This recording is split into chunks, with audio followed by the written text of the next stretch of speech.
We're being joined by Dave Birkett from the Detroit Free Press. He is one of the great beat writers in the country. Hello, Dave. Thanks for joining. It's Chris Dempsey and Woody Paige today. Yeah, no problem. How you doing?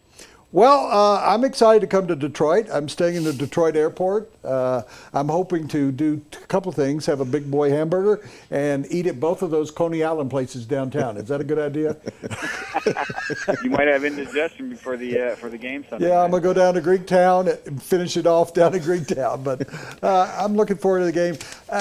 We've talked this week about Detroit is played kind of close on the road, a couple of games, coming home. How important do you think this is to Jim Caldwell and the Lions, because they got to go to Seattle next week? I know they're not thinking about that, but I'm looking at it. They could very easily start out 0-4. Is this the defining moment of the season for the Lions, who were in the playoffs last year?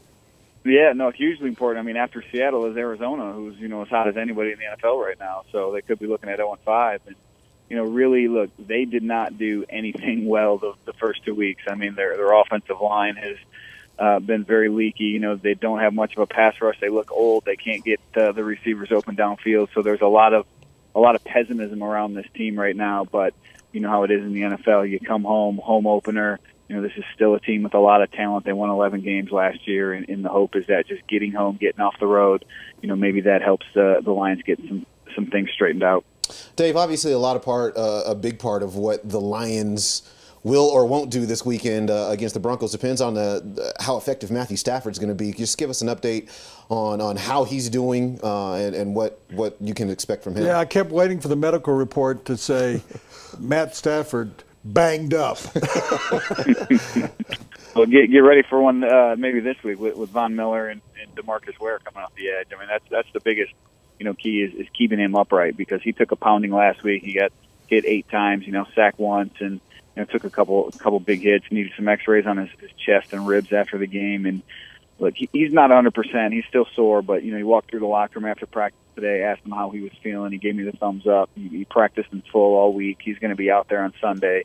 It shouldn't be an issue as long as he can manage whatever soreness he has. And look, he's a tough guy. Ever since that, really his first 2 seasons when he took he missed some time with some shoulder injuries and a knee injury. The guy has taken a lot of pounding and been out there, and I would expect this to be no different. He'll be out there, and again, keeping him upright is going to be the biggest key on offense for the Lions on Sunday. So Matt Stafford says to Dave, thumbs up. Wouldn't it have been better if he just said RELAX like Aaron Rodgers did? But let me follow up on the Matt Stafford thing. There's stories going around in the social media, and the world has changed so much that when he was pushed out of bounds last week, none of his teammates came over to help him up. Based on what I know about Stafford, his teammates love him. Did that have any meaning whatsoever?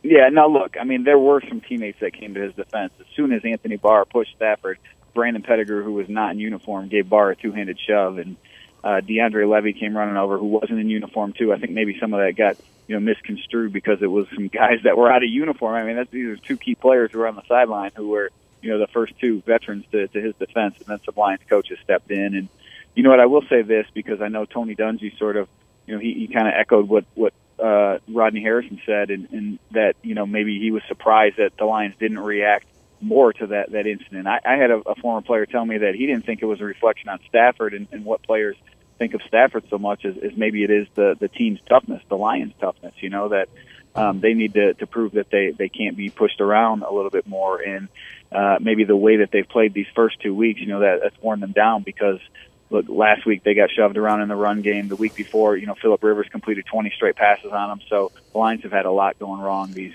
first 2 weeks. I had a theory, Dave, that that division's always been known for toughness, aggressive, going after each other. That when Detroit moved indoors, it sort of became more of a passing team, and Stafford came along, and Calvin Johnson, and they're playing indoors, and now that it's a team that belongs in maybe the AFC West or something. Is this team, though, you just talked about it, is this team become, its character now is it's a finesse team? You lost 3 defensive interior linemen, that were tough guys. I mean, what's happened to the Lions in terms of their approach and philosophy? Yeah, I mean, certainly their identity has changed, really in the past, I guess 6 months more than anything. You go back to last year, they were a great defensive team, one of the best in the league. They had the best run defense since the 2010 Pittsburgh Steelers. And, you lose Ndamukong Suh, who was, like him or not, I mean, he was the guy that really set the tempo for that defense and, maybe played with a little bit of an edge, and they don't have that guy this year. And DeAndre Levy, who was their second best defensive player, he's been out all season with a hip injury so far. So I think a lot of it has to do with the personnel that's on the field. They lost their top two defensive players, guys that really set that tone and gave them that, that edge, that hard playing style. And they're searching for something right now, and they haven't been able to find it so far. I assume you believe like everybody. I mean, they can win. There's that on any given Sunday. How do the Lions beat the Broncos?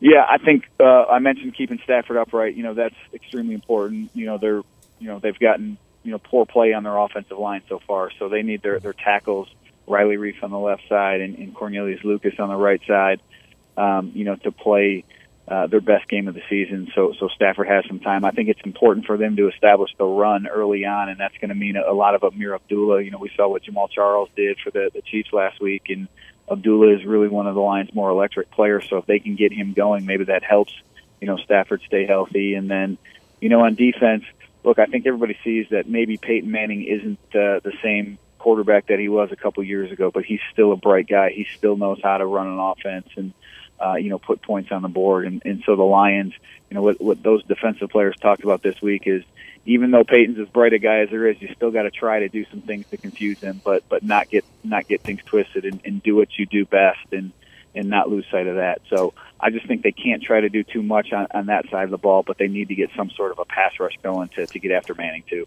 Dave, on our 70-inch screen, we have a great picture of you, and I love that tie, so maybe if you bring it Sunday, let me wear it. It's got circles, it's purple and stuff like that. How do people reach in the Detroit Free Press, but what's your Twitter handle? Is there any other way that people got to keep up with what you're saying before and after the game?